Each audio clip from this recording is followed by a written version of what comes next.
Zulfi knowledge land میں خوش آمدید۔ طارق بن زیاد کاؤنٹ جولین اسلامی لشکر کا ہم رکاب تھا۔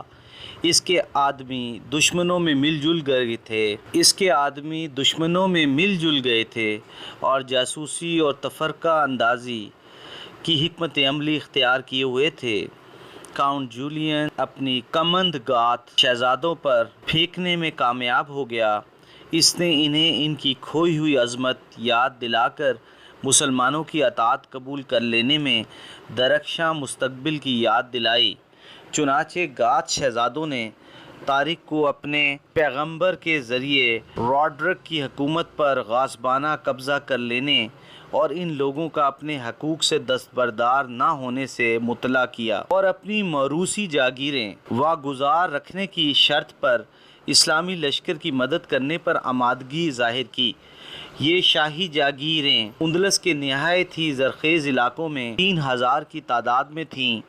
طارق نے ان شہزادوں کی شرط منظور کر لی اور دونوں میں یہ خفیہ عہد و پیمان طے پا گیا۔ اس رازدارانہ عہد و پیمان کے بعد راڈرک کے لشکر میں یہ خیالات پھیلائے گئے کہ وہ سلطنت کا غاصب ہے، شاہی خانوادہ سے اس کا تعلق نہیں، اس کو کامیاب بنانے کے لیے کوئی اپنی تباہی و بربادی خود کیوں مول لے۔ باقی رہے یہ مسلمان تو یہ چلتی پھرتی قوم ہے، انہیں مال غنیمت چاہیے، انہیں اس ملک میں رہ جانے کی ضرورت نہیں، بہتر ہے کہ انہی کے ہاتھوں سے اس غاصب سے نجات حاصل کی جائے۔ پھر جب مال غنیمت لے کر یہ لوگ روانہ ہو جائیں گے تو اندلس کے شاہی تخت کے لیے کسی کو منتخب کر لیا جائے گا۔ راڈرک لشکر میں ان باغیانہ خیالات کے پھیلنے سے بے خبر تھا۔ وہ اپنی مختلف جنگی تیاریوں میں مصروف تھا۔ چنانچہ اس کے جاسوس بھی اسلامی لشکر کے گرد چکر کاٹ رہے تھے۔ اس نے مسلمانوں کی عام حالت کا اندازہ لگانے کے لیے بعض جری اور معتبر آدمیوں کو بھیجا تھا، مگر وہ اپنے کو مسلمان سے چھپا نہ سکے اور مسلمانوں کے ہاتھ سے بچ نکلنے میں کامیاب ہو گئے۔ ان جاسوسوں نے اپنے جو تاثرات راڈرک سے بیان کیے وہ اس کے لیے اور زیادہ حوصلہ شکن ثابت ہوئے۔ انہوں نے کہا، یہ وہی صورتیں ہیں جو صندوق میں دکھائی گئی تھیں، ان سے مقابلہ آسان نہیں۔ یہ آپ کے پاس آنے والے ایسے ہیں کہ یا تو اپنی موت چاہتے ہیں یا وہ زمین جو آپ کے قدموں کے نیچے ہے۔ انہوں نے واپسی کے تخیل کو مٹا دینے کے لیے اپنے جہازوں کو بھی جلا دیا اور ثابت قدم کے ساتھ اس زمین پر سفارہ ہو گئے۔ ان کے لیے ہماری زمین پر کوئی ایسا مقام نہیں جہاں وہ بھاگ کر پناہ لے سکیں۔ ایک طرف راڈرک کی فوج میں ان مختلف قسموں کا اضطراب پھیل رہا تھا، لیکن دوسری طرف مسلمان سپاہی بھی دشمنوں کی تعداد کی کثرت اور ان کے قیمتی سامان جنگ کو دیکھ کر مرعوب ہو رہے تھے۔ اسلامی سپہ سالار طارق بھی اس سے بے خبر نہ تھا، مگر وہ جلد ہی اس خوف و ہراس کو دور کرنے میں کامیاب ہو گیا۔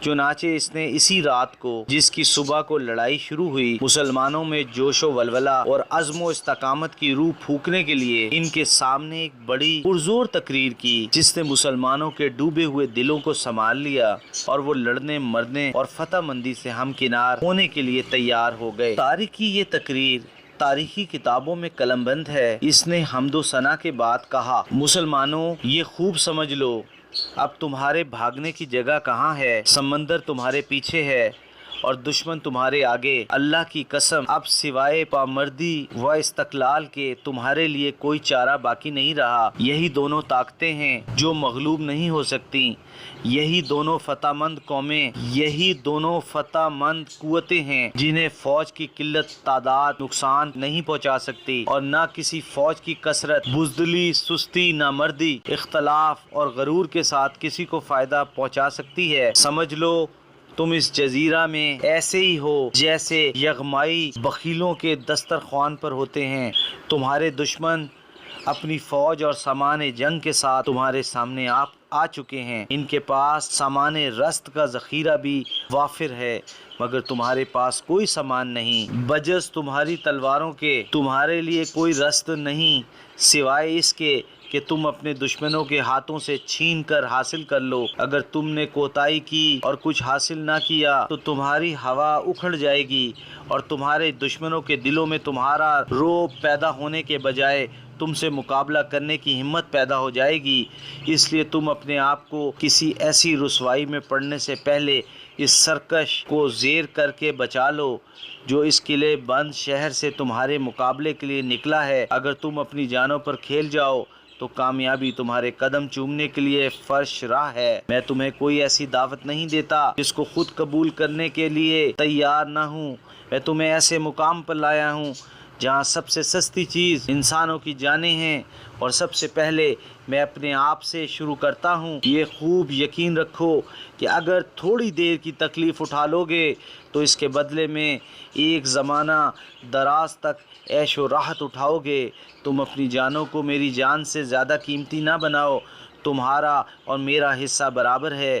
اس وقت جو کچھ جزیرے میں ہے وہ سب کچھ تمہارا ہے۔ ایپیسوڈ 4 اختتام پذیر ہوا۔